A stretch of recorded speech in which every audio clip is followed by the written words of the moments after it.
Oh yeah!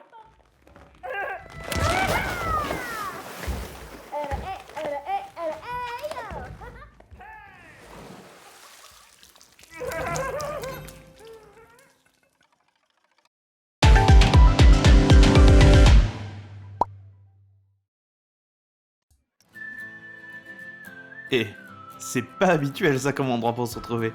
Bonjour et bienvenue sur EPF+, ça fait très longtemps qu'on ne s'est pas retrouvé sur la chaîne secondaire d'Europa Park Forever et on est là justement pour quelque chose d'un peu particulier. On n'est même pas présent dans un parc, on va même pas parler d'un parc existant, on va faire du gaming ensemble. Bienvenue dans Planet Coaster 2, la suite et le deuxième opus du coup de Planet Coaster qui est sorti déjà il y a quelques années et du coup le nouvel opus est sorti le 6 novembre et depuis toute la communauté parconaute geek fort dessus, hein, on va pas se le cacher, et dont moi où je me suis lancé déjà dans un petit projet dont déjà la construction a commencé.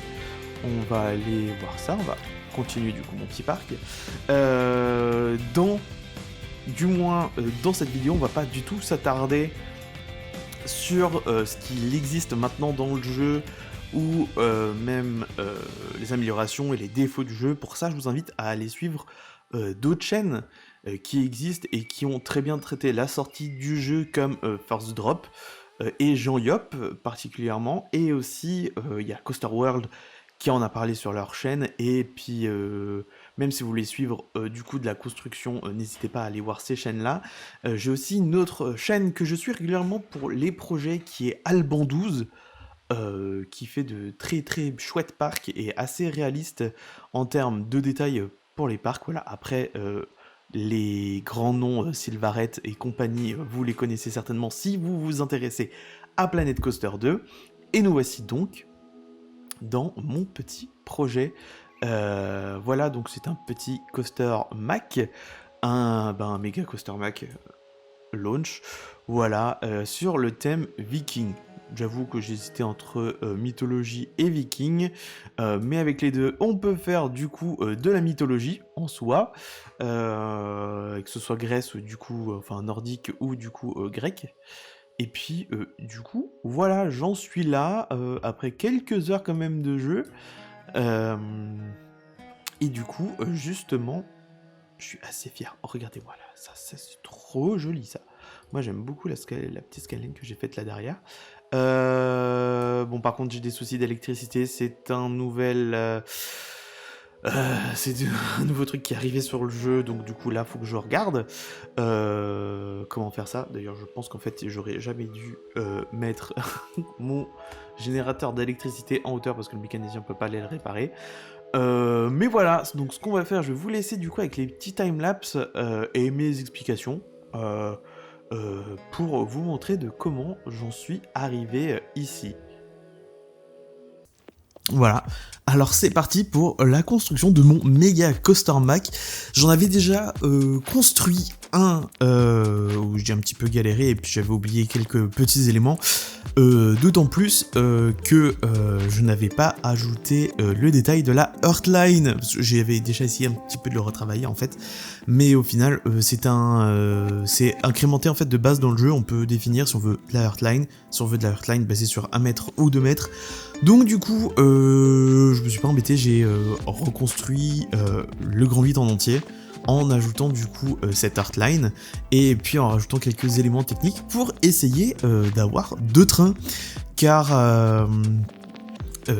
sur mon premier modèle je n'y arrivais pas et donc du coup là c'était une tentative pour rajouter du coup un second train et comme vous pouvez le voir, j'ai commencé du coup à construire le Grand 8 et le départ se fait du coup par une Heartline ou un espèce de Jojo Roll qu'on peut retrouver sur RTH notamment. Je sais pas s'il y a vraiment d'autres coaster Mac qui commencent avec une inversion directement, mais du coup voilà, et du coup c'est une petite spirale ensuite et on finit du coup sur le launch, un launch pas très long qui du coup propulsera je crois à une vitesse de 70 km/h où du coup après on a un espèce d'airtime. Au bout, un grand demi-tour suivi d'un 0G roll qui passe au-dessus du launch pour ensuite avoir un double up. Du moins j'ai essayé de faire un double up. Et puis ensuite avoir un over back and turn. Du coup un virage assez relevé ou un hammerhead, enfin comme vous voulez. Je voulais que ce soit bien incliné pour faire demi-tour.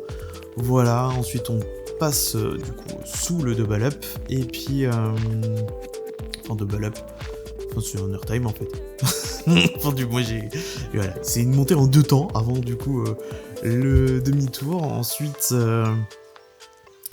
j'ai essayé de faire quelque chose, enfin un virage en S avec quelques petits airtime et des changements de direction assez intenses. Voilà, du coup on monte, on descend, il y a une espèce de GF turn, enfin du moins j'ai essayé. Ne me jugez pas si j'utilise les mauvais termes des grands je ne suis pas non plus un pro, même si je connais pas mal de choses. Et puis après on se dirige vers la gare de nouveau, avec un petit corkscrew qui va passer au-dessus des rails de nouveau. Et puis après on finira du coup sur une zone de frein. Et il s'avère que du coup quand j'ai bouclé le coaster, je n'arrive pas à rajouter un deuxième train. Voilà, donc du coup tant pis, il n'y aura pas de deuxième train, on fera qu'avec un seul train, mais ça ne nous empêchera pas de poursuivre du coup la construction de ce Grand 8. D'ailleurs, pour parler de l'outil de construction des coasters, c'est vachement plus simple qu'avant et beaucoup plus fluide comme résultat. Je me suis quand même basé sur quelque chose d'un peu réaliste pour la construction, avec des tronçons qui allaient de 8 à 6 mètres. Je sais que Mac fait max 10, mais 8, enfin du moins voilà. Et du coup, après, j'ai pas mal utilisé l'outil Smooth. Du coup pour smoother le parcours et par contre faut pas trop en abuser sur les inversions parce qu'il a tendance du coup à faire disparaître les inversions.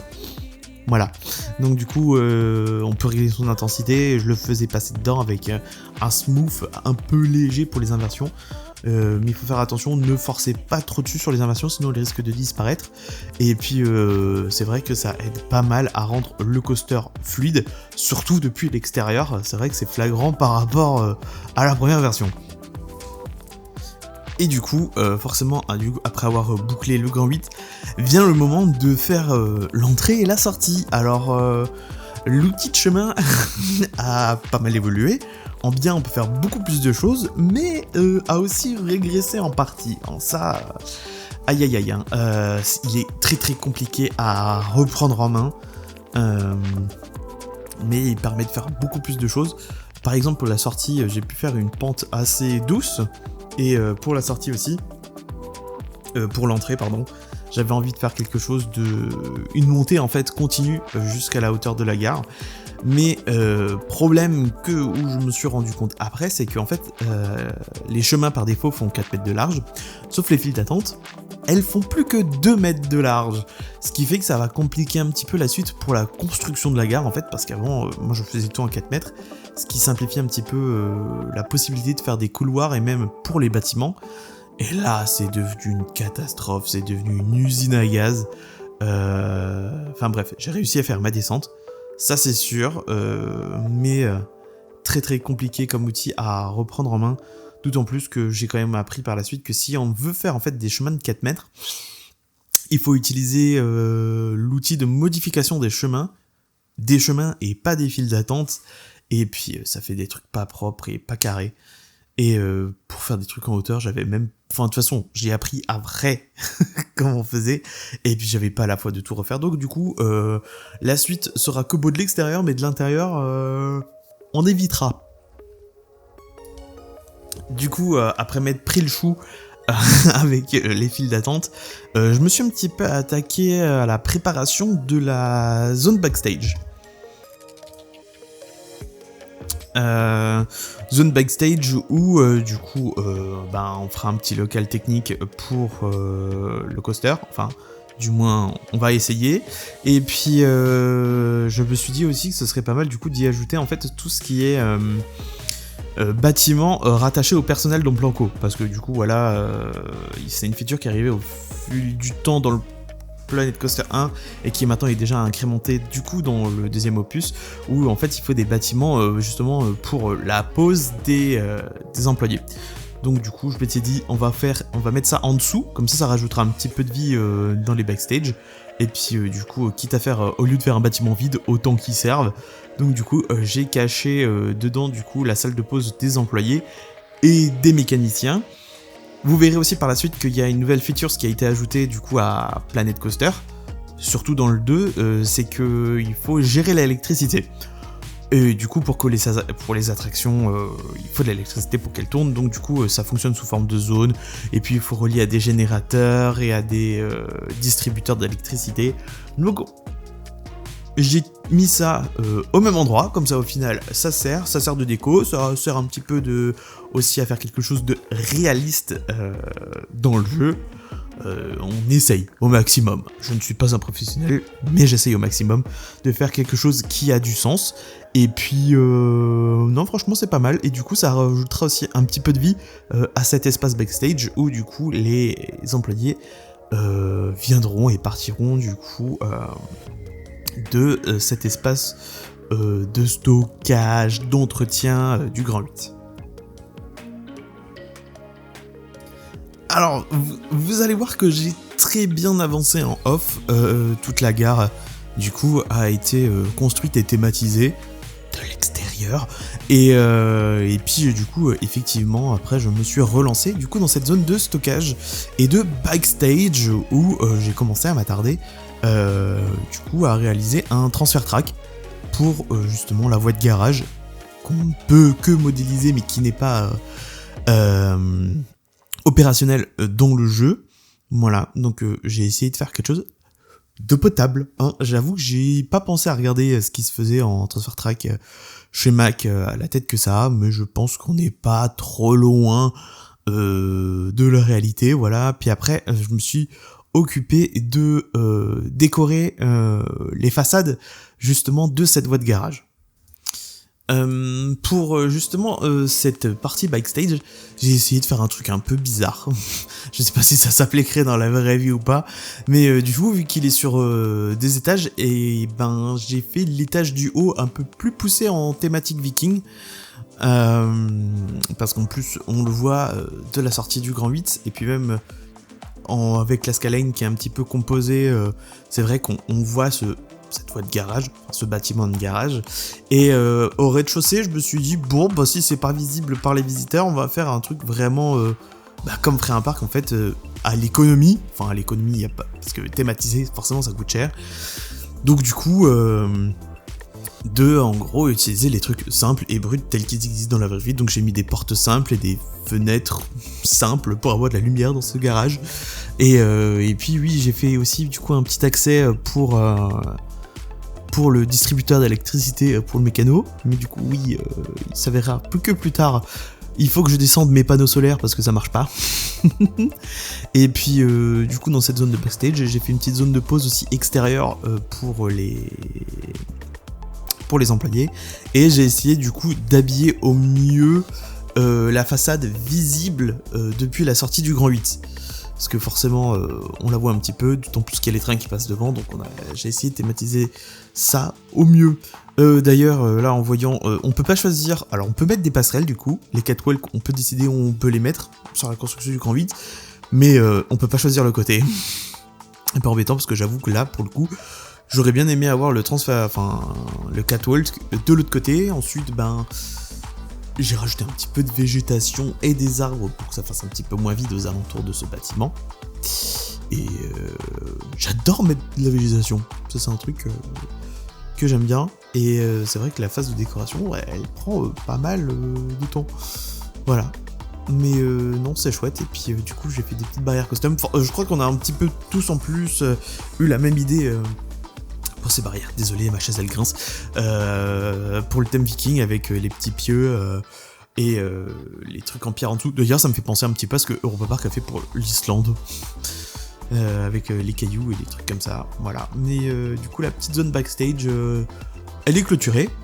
Voilà, ça y est, plus personne peut rentrer dedans. Et puis je crois que j'ai peut-être pas encore mis le portail. Après ça, du coup, venez de voir, j'avais enfin trouvé la solution, après avoir galéré quelques temps, du coup, pour faire un chemin qui suit, en fait, du coup, cette hélice du coaster, j'ai remarqué qu'en fait on pouvait le déplacer, donc du coup j'ai fait un espèce de cercle qui avait à peu près la dimension un peu plus loin, et puis après je l'ai simplement déplacé et posé proche du coaster, et voilà. J'en avais marre de faire des bâtiments, j'avais envie de faire un petit peu de paysage, donc du coup des barrières, encore et toujours, justement pour que les visiteurs ne puissent pas tomber dans cette fosse, pour le moment, qui est une fosse, mais que l'on va vite transformer donc des petits murs custom de nouveau, des petites barrières, voilà, avec des pics et toujours des murs, parce qu'il faut qu'on fasse viking, ce thème viking. Et du coup, après, j'avais envie de travailler un petit peu l'esprit du Grand 8, à cet endroit-là, ce qui allait donner un petit peu le thème à suivre pour la thématisation de l'attraction, et j'ai testé un petit peu du coup l'outil de terraforming. J'ai pas tout pigé tout de suite, clairement, et j'avais envie de faire en fait passer le train en fait dans une espèce de formation rocheuse, une mini montagne, donc du coup je me suis un petit peu entêté à ça, et puis au final je me suis rendu compte que la forme ne me plaisait pas, mais par contre l'outil semble quand même aussi puissant que dans le premier. Là j'étais en train du coup de faire la clearance pour que y ait rien qui rentre en collision avec le train et les passagers, et puis au final à un moment je trouvais pas ça très joli, ça cassait un petit peu la skyline depuis le chemin, et ça bouchait un petit peu la vue, du coup j'ai supprimé le haut, et c'est devenu des simples rochers. Donc du coup j'ai commencé par les rochers qui étaient autour justement du chemin, histoire que on comble le vide entre le chemin et l'eau que j'ai rajouté. Et alors vraiment j'aurais pu faire beaucoup mieux, même si je trouve que c'est déjà pas mal, mais j'aurais pu prendre tous les rochers, les redimensionner, parce qu'on peut jouer avec l'échelle des objets, mais j'avais vraiment pas envie de ça. À un moment, voilà, hein, on peut faire beaucoup de choses, mais il faut avoir la patience, et des fois on a envie que ça aille un peu plus vite, hein. Donc du coup on avance, mais je trouve qu'au final ça rend plutôt bien, et je suis content, ça avance, la façade, et puis après du coup avoir mis les rochers là, et du coup avoir modifié la butte, on s'est attaqué un petit peu à la végétation. J'avais envie de mettre quelques trucs proches de l'eau, comme des nénuphars ou des roseaux. Et puis du coup j'ai mis quelques petites fleurs pour rajouter un petit peu de couleur, parce que bon, tout avoir gris et vert, voilà, ok, je veux bien en échelle viking, mais un peu de gaieté, ça fait du bien dans le paysage. Et non, franchement, c'est très chouette cette place circulaire. Ça, on aurait galéré par exemple dans Planco 1. Puis du coup, des petits bancs, des petites chaises pour au final tout supprimer, puis ensuite tout remettre parce que je trouvais qu'il y en avait trop. Parce que je réfléchissais un petit peu à ce qui allait venir derrière. Je sais pas si je vais mettre des palissades ou faire quelque chose de plus naturel. Et puis ouais, non, c'est... Voilà, j'ai laissé parler mon inspiration à cet endroit, et puis j'ai voulu un petit peu aussi que le train interagisse avec les rochers. Voilà, avec les rochers, j'ai voulu que ça passe un petit peu près de la clearance pour faire un petit peu des head choppers, ou des head choppers, des hand choppers, tout ce que vous voulez du chopper, et surtout faire en sorte que on voit que dans le décor, le train aurait pu avoir un impact dans l'histoire du Grand 8. Voilà, donc il y a des petits rochers qui vont faire croire qu'ils ont été justement déplacés par la puissance du train. Enfin, du moins, on voit que il y a quelque chose qui a bougé. C'était pas censé être à ce endroit-là, c'est les petits rochers qui sont debout. Enfin voilà, du moins j'ai essayé, je trouvais que ça rendait bien. Et puis du coup après, je me suis amusé à poser des petits rochers en forme de rune, et justement des espèces de portails où justement le train passera dedans au fur et à mesure du Grand 8. Eh bien, bon, alors, donc pour détailler là où j'en suis actuellement après toutes ces phases de construction, du coup, je suis parti sur on est parti sur un MacRide. Voilà, parce que certes j'aurais pu... Il y a des multi-dimensional coasters de chez Intamin. J'avoue que j'avais pas la foi de me lancer trop dans ça, et ce que j'avais vraiment envie de faire, enfin voilà. Mack Ride Europa Park forcément. Et j'ai essayé de faire quelque chose le plus réaliste possible. C'est une... voilà. Je trouve que je me suis pas trop mal sorti. J'ai assez vite repris la main sur le deuxième opus. J'avoue que sur le premier, j'avais fait quelques projets, mais j'étais jamais très satisfait, surtout sur les coasters, qui étaient vraiment une galère à construire. C'est vrai que c'est beaucoup mieux maintenant. Et du coup, je pense que je vais me faire un petit projet où justement le coaster sera la pièce centrale. Et après, je pense construire 2-3 trucs autour, histoire de faire un mini parc. Pas des trucs immenses, parce que sinon, on sait très bien que je vais jamais finir. Même personne se lance dans des immenses projets. J'ai pas la foi de faire non plus une saison d'1 an et demi de construction sur ça. D'autant plus qu'il y a d'autres choses à faire pour Europa Park Forever. Mais voilà, du coup, je suis plutôt satisfait de mon petit thème viking. Hein. Assez content, de nombreux sont fatigués. Oui, alors, j'avoue, j'avais déjà ouvert le parc, mais je me suis dit, c'est qu'ils sont restés coincés là. Là, il y a des petits bugs. Vous l'avez peut-être vu, il y a plein de King Coaster qui est passé là. C'était un peu galère. Du coup, j'ai fait des pentes de 1 mètre. Et en fait, s'ils n'ont pas envie d'aller là, vous voyez, hop, vous avez vu, ils descendent. Et j'avoue que j'ai plus la foi de refaire ça hein, avec des vrais escaliers. Je me suis assez embêté pour faire les murets. Voilà. Et je suis très satisfait du rendu du jeu. Et de tout ça, j'ai vraiment essayé de faire quelque chose de propre. Et qui puisse être au maximum possible en fonction de la capacité du jeu. Voilà. Comme dit ici, vous avez du coup une petite aire backstage avec les chemins que pour les visiteurs, un petit transfert track. Donc du coup, j'ai essayé de bidouiller quelque chose qui puisse ressembler à un transfert track. Ça normalement c'est pour diriger les effets, mais du coup c'est la petite commande de transfert track. Et puis non, c'est chouette. Pour le futur, du coup, de tout ça, ben moi j'aimerais bien. Déjà, il faudrait que je garmente un petit peu ici l'entrée du. Enfin, le tour du bâtiment. Bon, ce sera, je pense, pas mal de végétation et des décors parce que je peux me surcharger. Ici, ça, c'est un petit peu l'esprit que j'ai envie de donner au coaster. Donc, vous pouvez voir que j'ai une petite tête comme ça.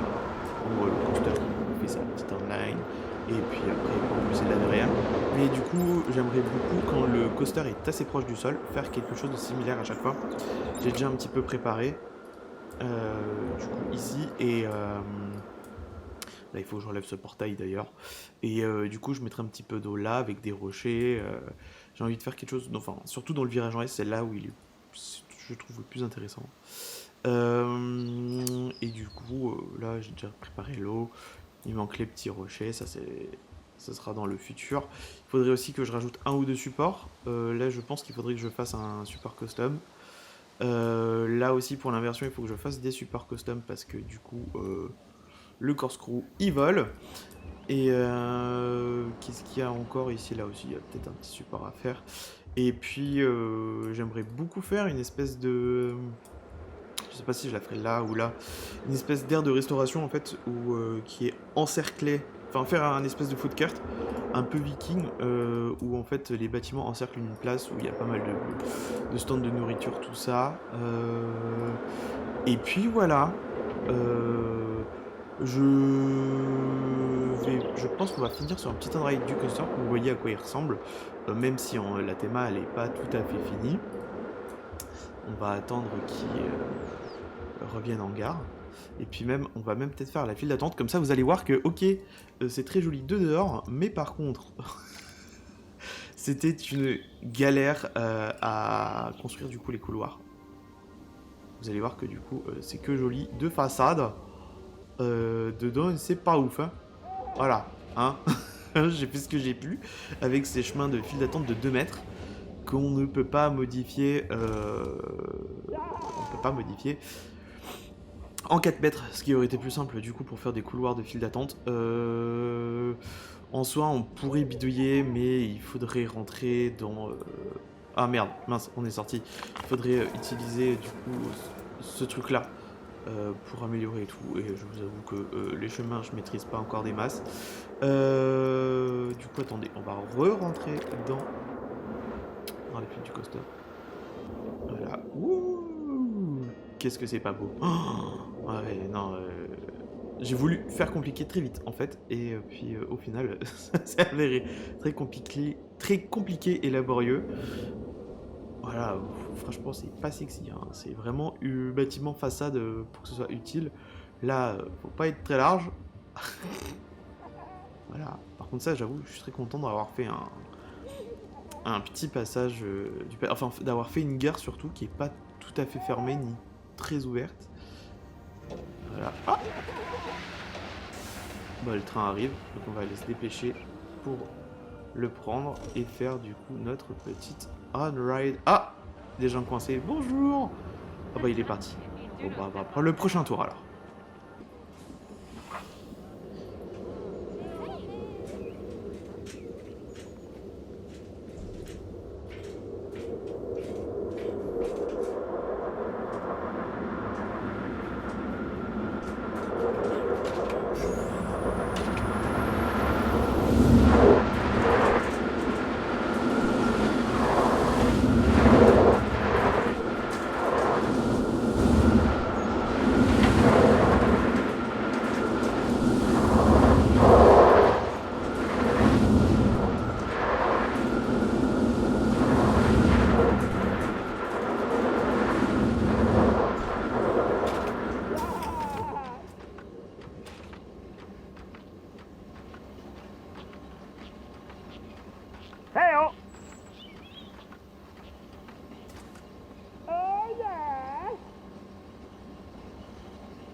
Et voilà, du coup, ce qu'il en est pour, du coup, Power of the Rune. Parce que le principe, du coup, du coaster, enfin la thématique, c'est qu'en gros, il y a des runes, et ces runes-là donnent de la puissance, en fait, pour pouvoir, je sais pas, voler, se déplacer sans éléments. Et du coup, on peut voir que chaque rune, en fait, à chaque fois qu'on passe dans un anneau, ça donne un peu de puissance, un anneau complet donne plus de puissance qu'un anneau un petit peu fragmenté comme ça. Et puis ça fait des petits head choppers pour le coup. Là je sais pas du tout ce que je vais faire. Je sais pas si on fait une montagne, un truc, si je laisse comme ça. Et puis voilà. Bon bah du coup j'espère que cette petite... on va essayer de trouver un point de vue où les machins gênent pas trop. Bon bah voilà. Du coup ce qu'il en est du coup pour Power of the Rune. Oui, il faudrait encore que je modifie un petit peu là, que je camoufle le rebord du chemin. Puis voilà. Je pense qu'on a fait le tour de ce qu'il y avait à dire sur le début du projet. Voilà, donc si jamais...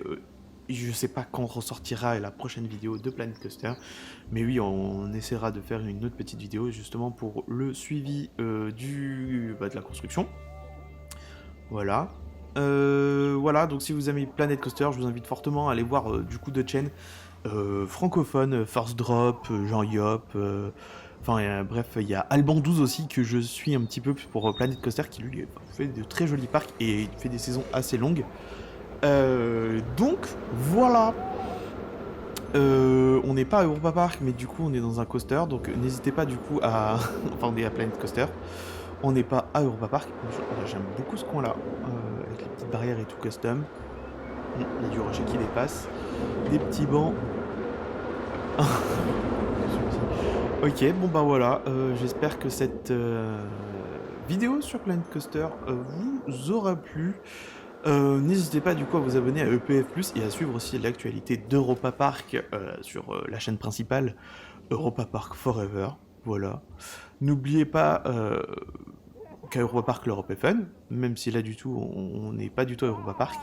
C'était Arnaud et on se retrouve très bientôt pour une nouvelle vidéo sur Planco 2. Voilà. Allez, ciao ciao.